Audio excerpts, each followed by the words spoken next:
현대차가 어마어마한 돈을 쏟아부은 미국 회사가 있잖아요. 그 모셔널. 네, 모셔널.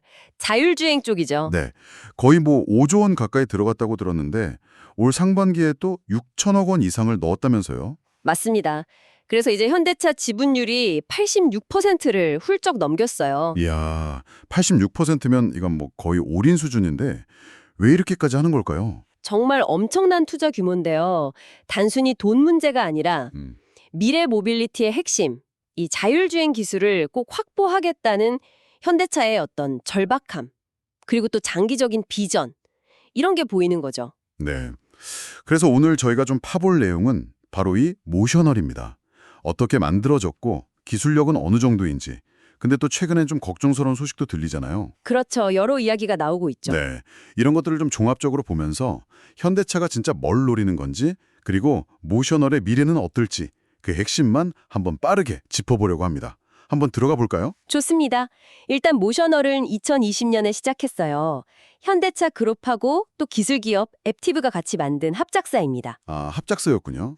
각각 20억 달러씩 투자했다고 하더라고요. 네, 시작부터 규모가 상당했죠. 회사 이름 모셔널도 재밌어요.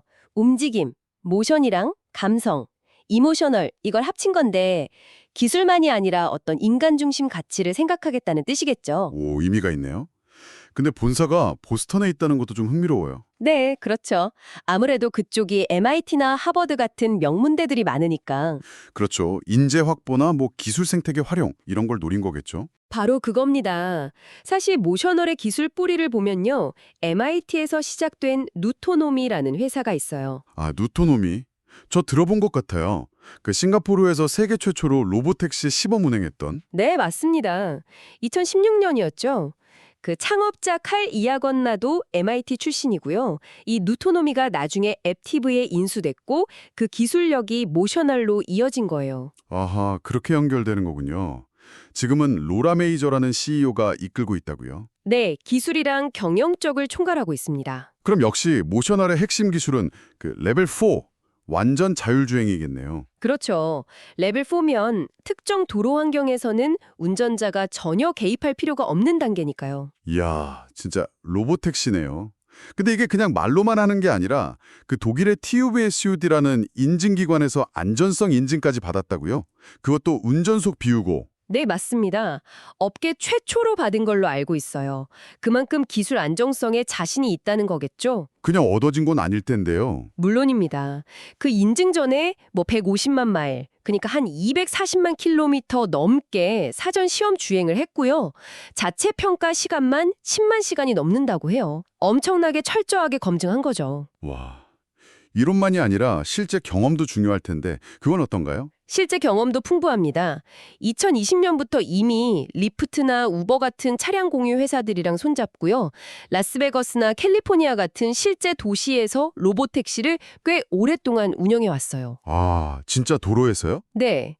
특히 라스베거스에서는 야간 운영까지 성공적으로 했거든요. 밤에는 또 변수가 많잖아요. 그런 복잡한 환경에서도 기술이 작동한다는 걸 보여준 거죠. 기술력도 있고 실제 경험도 쌓았고 다 좋아 보이는데 근데 왜 갑자기 최근에 현대차가 추가 투자 발표한 직후에 사업을 중단한다, 사람 줄인다 이런 얘기가 나온 거죠? 네, 그게 좀 충격적이었죠. 아이오닉5 기반 로보택시 상용화도 원래 올해였는데 2026년으로 밀렸다고 하고 뭐 가이드하우스 같은 데서 매기는 기술 순위도 작년 5위에서 올해 15위로 뚝 떨어졌다고 하고요.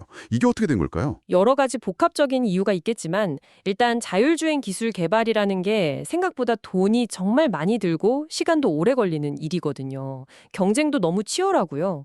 구글 웨이모나 GM 크루즈 같은 공룡들이 버티고 있잖아요. 아, 경쟁이 정말 살벌하죠. 네, 그런 상황에서 이제 모셔널도 약간 숨고르게 들어간 거 아니냐 뭐 이런 분석이 많습니다. 상용화 시점을 좀 늦추면서 기술 완성도를 더 높이고 내부적으로 효율화 작업도 하는 거죠. 그럼 현대차가 투자를 더한 건 이런 상황에서도 포기하지 않겠다는 뜻인가요? 바로 그게 포인트입니다. 이런 어려움에도 불구하고 현대차가 투자를 멈추지 않고 오히려 지분을 확 늘렸다는 거. 이건 단기적인 손실이나 시장의 평가에 연연하지 않겠다는 강한 의지로 보여요. 아, 자율주행 기술은 그냥 자동차 부품 하나 만드는 거랑은 차원이 다르거든요. 미래 모빌리티 시장 전체 판도를 바꿀 수 있는 핵심 기술이니까요. 현대차는 모셔널을 통해서 이 기술을 완전히 자기들 걸로 만들고 장기적으로 시장을 주도하려는 큰 그림을 그리고 있는 겁니다. 그러니까 지금의 어려움은 그 큰 그림을 위한 과정이다. 이렇게 보는 거군요. 그렇죠. 일종의 성장통이자 미래를 위한 투자 비용으로 감수하겠다는 전략으로 해석할 수 있습니다. 정리해보면 모셔널은 MIT 기반의 기술력도 있고 세계 최초 로보택시 경험도 있는 회사지만 지금은 아주 치열한 경쟁 속에서 좀 힘든 시기를 보내고 있다. 이렇게 볼 수 있겠네요. 네, 맞습니다. 그럼에도 현대차가 계속 돈을 붓는 이유는 명확해요. 단기 수익보다는 미래 핵심 기술, 그러니까 자율주행에 대한 확신이 있는 거고 이걸 반드시 우리 기술로 만들겠다는 거죠. 어쩌면 이건 그냥 자동차 회사의 투자가 아니라 우리의 미래 이동 방식을 바꿀 기술에 대한 엄청난 베팅일 수도 있겠네요. 그렇죠. 성공한다면 정말 세상을 바꿀 기술이니까요. 정말 흥미로운 상황이 계속 펼쳐지고 있습니다. 기술, 자본, 규제, 경쟁, 이 복잡한 자율주행 전쟁터에서요. 당신은 모셔널과 현대차의 성공을 가를 가장 결정적인 요인 딱 하나를 꼽는다면 그게 무엇이라고 생각하시나요? 한 번쯤 깊이 생각해 볼 만한 질문인 것 같습니다.